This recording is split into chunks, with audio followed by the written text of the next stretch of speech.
For all its beauty and splendor, the wilderness can be a cruel teacher. Being stranded in the Alaskan wilderness is an unrelenting fight against nature that doesn't care if you live or die. Out here, you're nothing more than another creature in the food chain, and the wilderness is indifferent to your struggle. The cold will creep into your bones, gnawing at you day and night, and the relentless isolation will claw at your sanity. There's no comfort, no safety net, and no room for mistakes. Every second, every decision could mean the difference between life and death. Let's venture back to the savage wilderness where survival is earned, not given. This is outdoor disasters. For Tyson Steele, his Alaskan wilderness experience would be treacherous. In 2018, Tyson Steele bought 40 acres of remote Alaskan land sight unseen. A nomad since college, Steele lived in a shipping container in Utah, traveled to Mexico, taught in China, and worked summers in Juneau processing fish. He was 28 when he first saw his land from the air, the Matanuska-Susitna Valley, carved by glaciers and surrounded by Denali's snow-capped peaks.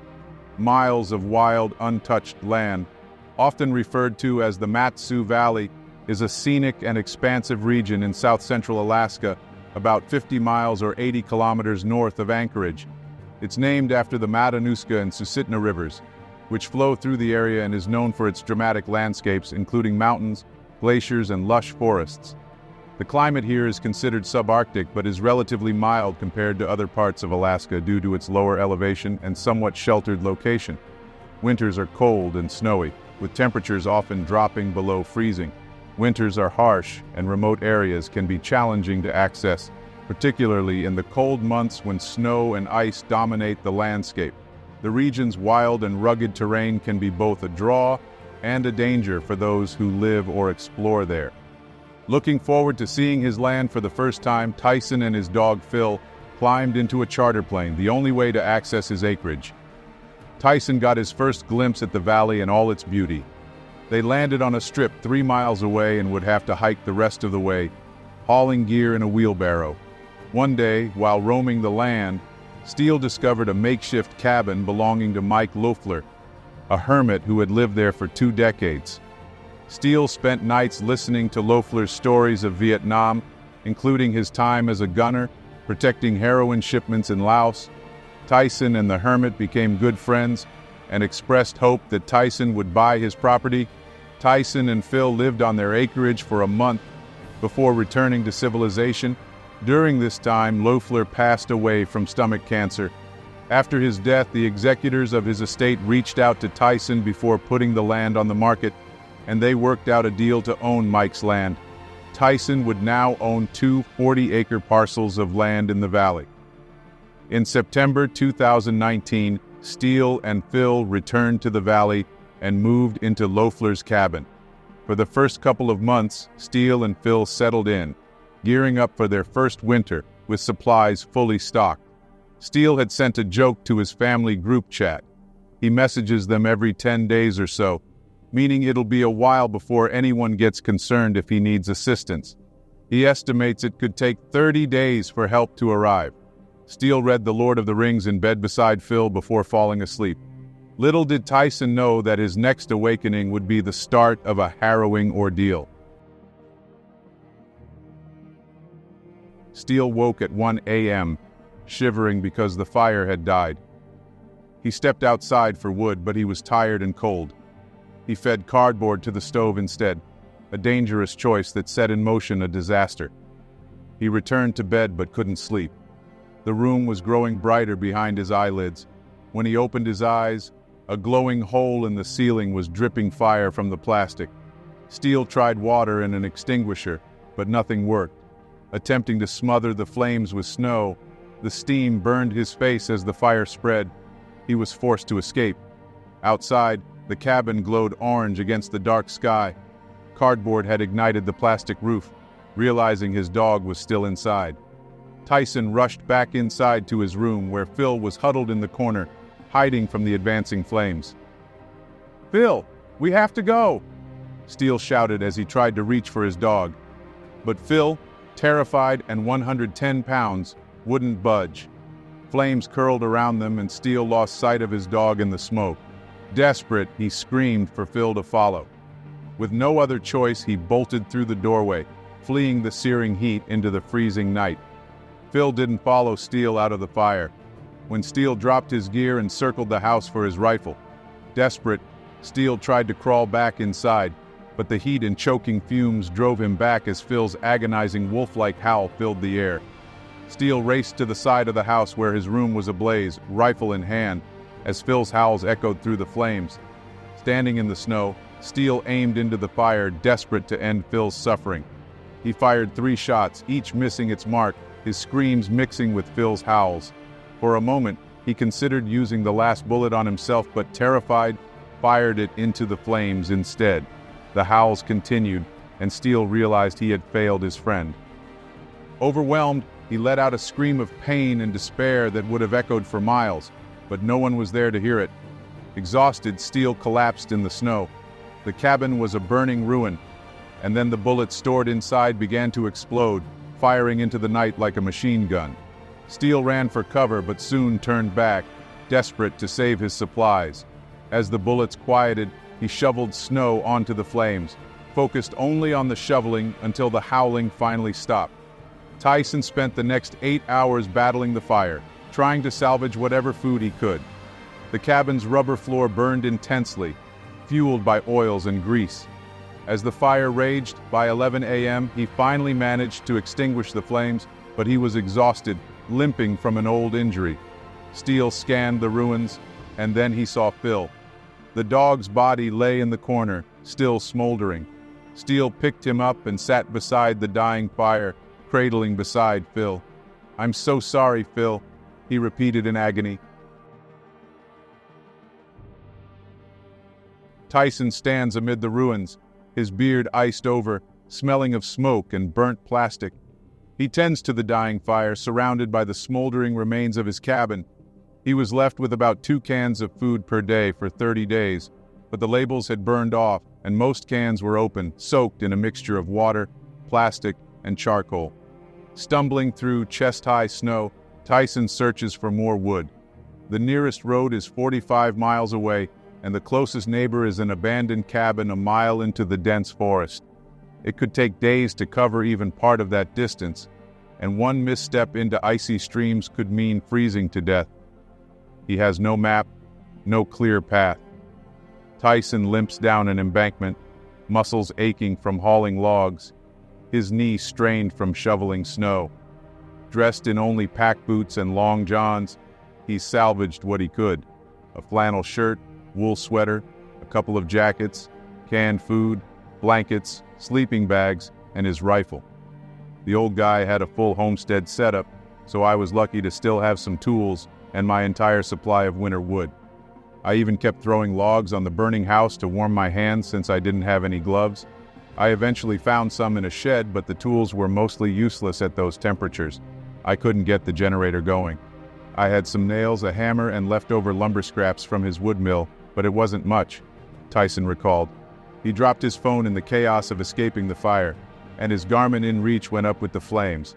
As dawn comes, Steele knows he has about 5 hours of sunlight before fading. Bitter winds will soon drive temperatures below -20. Tyson adds more wood to the fire, working tirelessly since the fire broke out near midnight. He spent the night shoveling snow to extinguish the flames and now feeds the fire with logs where his pantry once stood, now a mess of charred plastic and broken glass. The food he salvaged is barely edible: burned sugar, congealed cans of charred stew, sausage, mayonnaise, tomato paste, and a can of pineapples he's allergic to. Full of guilt about Phil, Tyson is in pain. "I'm sorry. This is all my fault," he says to himself. He knows he must have shelter, so he grabs his shovel and proceeds to dig out a snow cave. Tyson had sought life on the edge, far from roads, cities, and people. And now, he finds himself truly at that edge. The sun rises on the second day. Tyson Steele dug a trench just big enough to fit his body the day before, covered it with lumber, a tarp, and snow, and slept for 15 hours. "I was careful," doing about 10 minutes of work and then resting because I didn't want to overexert myself or breathe in too much cold air which can damage your lungs. You never know when you'll hit the point of no return, like when your hands get too cold. If you keep pushing, you might not be able to recover. So I'd take frequent breaks to warm up, he said. He returned to the smoldering remains of his cabin. The smoke is still too thick to sift through, so he digs another shelter into a nearby hill. He builds snow walls around himself and places a fire pit in the center using coals from the ruins. Steele huddles there, cooking what little food he salvaged, leaving only to search for supplies and look for Phil. Before dusk, he trudges through the snow, muttering, "I'm so sorry, Phil," repeatedly. When night falls, Steele burns logs and old magazines salvaged from the frozen tool shed, then falls asleep. A few hours later, he wakes to find the fire out. The temperature has dropped below -15 and will continue to plummet, eventually reaching -40, cold enough to kill within an hour. Steele rushes back to his cabin for coals, but that fire too is dead, the last smoke fading into the morning air. He curses, shivering as he searches the tool shed with bare hands, finding an acetylene torch and 4 frozen flint starters that do not work. Furious, he throws it aside and fumbles through the rest, but his numb fingers fail him. Desperate, Steele fiddles with the torch again. It hisses, then sparks. He lights a magazine, then hurries back to his ruined cabin. The stove is damaged but still usable, and he decides to build his shelter around it. On the 5th day, Steele oversleeps, and both fires are out again. The torch sputters but won't light. After an hour of failed attempts, Steele remembers the cans of gasoline in the shed. Grabbing a Bowie knife, he limps to a birch tree, prying bark free with numb hands.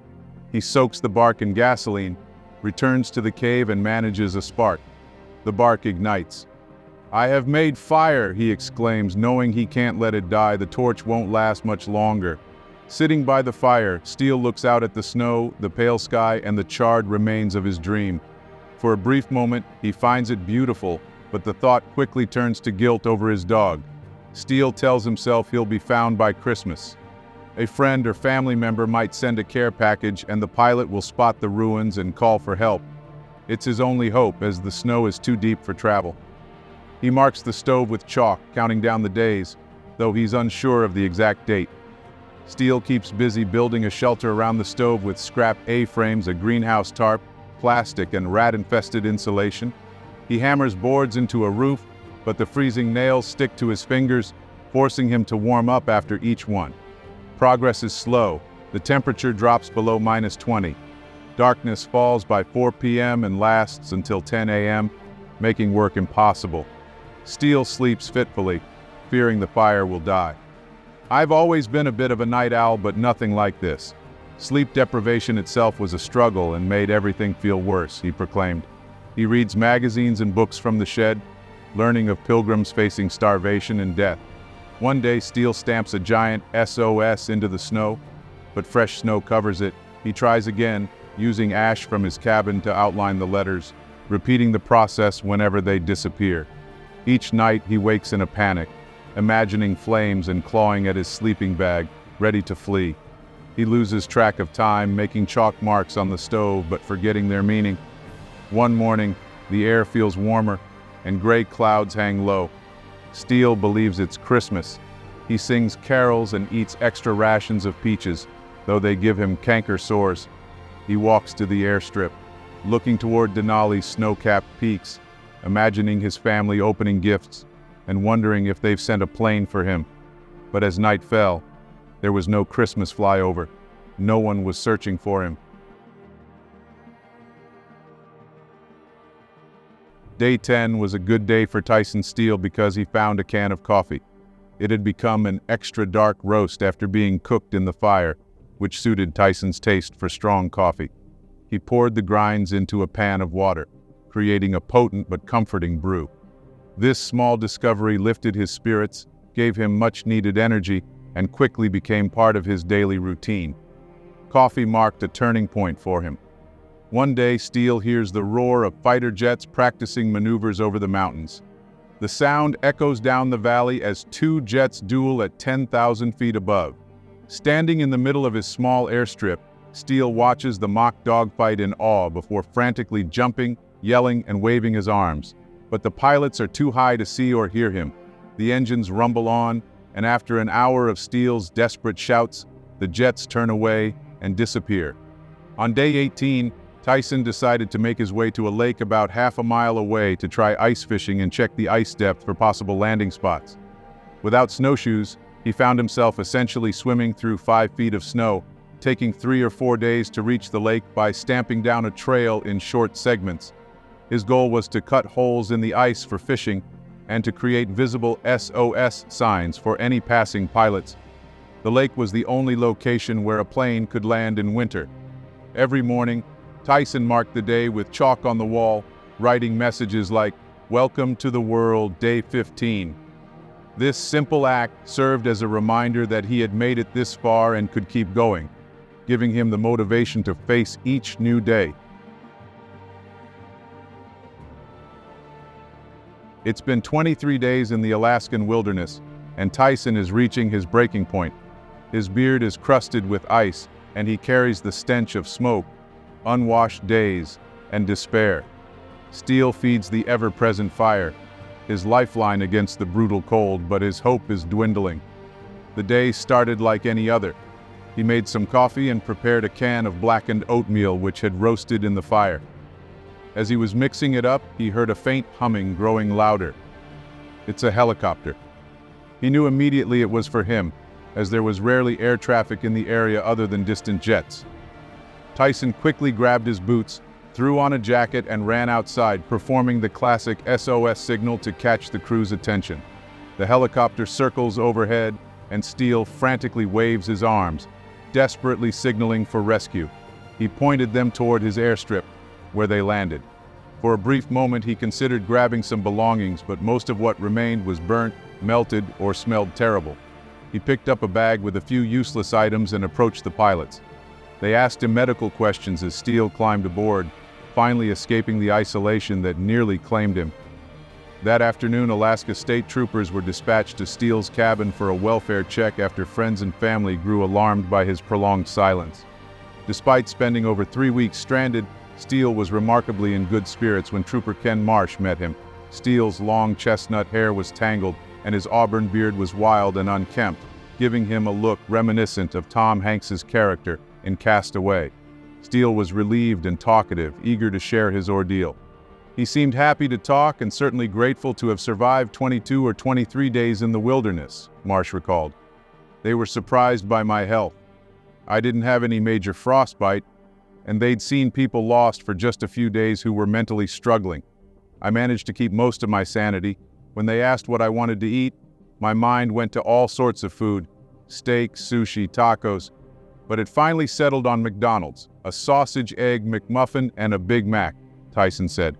After transporting Steele to Lake Hood, the troopers offered him a much-needed shower and fulfilled his long-awaited meal request. As he ate, Steele recounted his harrowing experience. He expressed his intent to eventually return to his Alaskan homestead, saying, "Because this is my home," but acknowledged that for now, he needed time with his family in Utah. Steele mentioned that his family had a dog, and that was just what he needed most. Soon after, Tyson would deal with the fallout of the ordeal, with people criticizing his preparedness and knowledge of homestead living and believing he was lacking in these aspects, which caused the disaster. He would counter, "I was prepared. People compare me to Chris McCandless from Into the Wild, but I don't like that comparison. He went without a plan, without food, and without experience. I had 80 acres, a homestead, equipment, and 2 years' worth of food. The circumstances were completely different." Tyson would return to his homestead, picking up the pieces from his harrowing ordeal. A short while ago, this place had been his prison, a remote Alaskan outpost where nature's brutal indifference pushed him to his limits. But today, it symbolizes resilience, a place where broken dreams can be rebuilt. Steele spent 23 days battling the unrelenting cold, scavenging for food, and fighting the creeping despair that threatened to consume him. His friends worked nearby, hammering, lifting, and laughing, sounds that brought life back to this quiet corner of the world. The past year had scarred him, but standing there now, the land that had once nearly taken his life was now giving him something back. A second chance. He had faced the worst Alaska had to offer and survived. Now it was time to reclaim his homestead, one nail, one log, one moment at a time. And with each swing of the hammer, he wasn't just rebuilding a cabin, he was building a new chapter of his life, one where the past no longer haunted him but empowered him to move forward. When thinking about how he survived, Tyson recalled, humor is crucial in survival. Keeping a positive attitude and finding something to smile about can make a huge difference. I can't stress enough how important humor is as part of finding happiness. Everything around me was beautiful, even in the worst moments. I even found beauty in the wreckage of my cabin. It looked like art in some strange way. It's important to find beauty wherever you can, even amidst tragedy. I know there are real cases of depression that can make this difficult. I've struggled with it myself, but it's amazing what a change in perspective can do.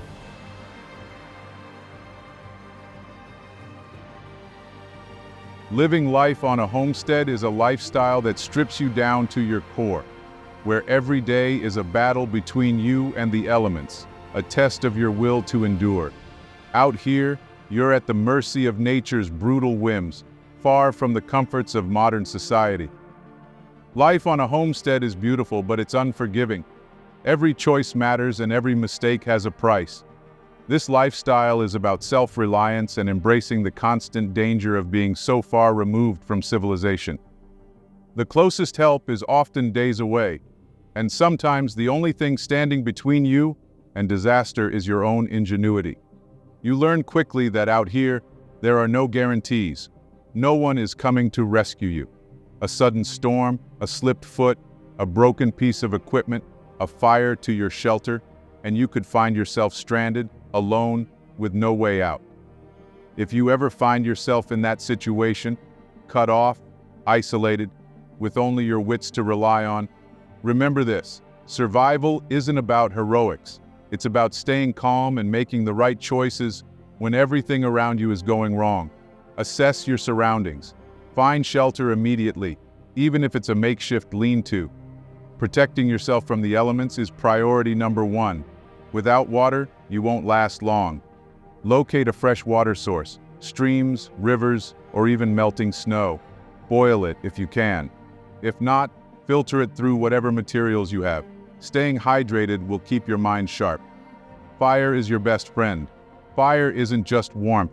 It's light, security, and a signal to the outside world. Carry multiple ways to start a fire: matches, lighters, and flint. If you're out of fuel, use whatever is dry: bark, old wood, pine needles. In a stranded situation, conserve everything. Eat sparingly, hunt small game, and forage if you know what's safe. Your energy is a precious resource. Use it wisely. Don't just sit and wait. Be proactive. Use bright colors, reflective materials, or smoke from a fire to signal. Make your presence known to anyone who might pass by. Stay vigilant. Injuries are your greatest threat. Keep your tools sharp, your wits sharper, and your body in as good of shape as possible. A simple cut can turn deadly if not treated properly. Always be aware of your surroundings. Whether it's avoiding predators or watching for signs of weather changes, the greatest battle is often within. Loneliness, fear, and despair will be your constant companions. Keep your mind busy. Set small goals. Keep a journal and talk to yourself if you have to. A strong mind can carry a weak body further than you can imagine. Homesteading is about living off the land and learning to respect it, knowing it can give as much as it can take. It's about waking up every morning and choosing to face the unknown to survive another day with your own two hands. It's a relentless, raw, and unfiltered lifestyle that will test you beyond your limits. But if you can weather the storms, you'll find a freedom few will ever understand, a life that's truly your own, crucial information so you can make it through an outdoor disaster.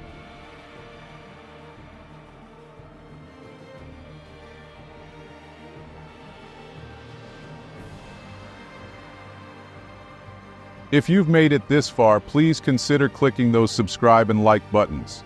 Want more outdoor disasters content? Check out these videos I believe you'll enjoy. Thank you for watching.